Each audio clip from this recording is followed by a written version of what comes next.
করব। এই যে দেখেছো পনিরটা, আমি কিন্তু ছুরি ব্যবহার করি না। এই দেখো এটা দিয়ে কাটবো, এটা দিয়ে কাটবো, এটা দিয়ে ভালো কাটা হয়। যাই হোক পনির করবো ভাপে। এই যে পোস্ত রেখেছি, টমেটো রেখেছি, কিন্তু এবার দেখাতে গেলে অনেক বড় হয়ে যাবে, আমার দেখানোর ধৈর্যটা কম।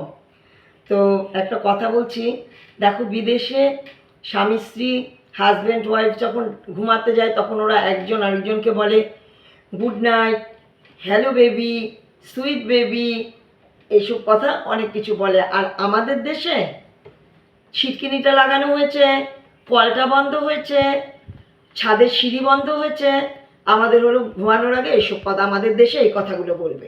আর বিদেশের কথাবার্তা কি সুন্দর, sweet baby, hello baby, good night, এই তো দেখেছো তো।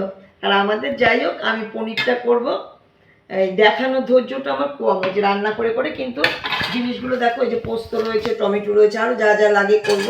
ওই যে গ্যাস, কড়াই সবই আছে, কিন্তু রান্না করার ওই টাইমটা আমার নেই।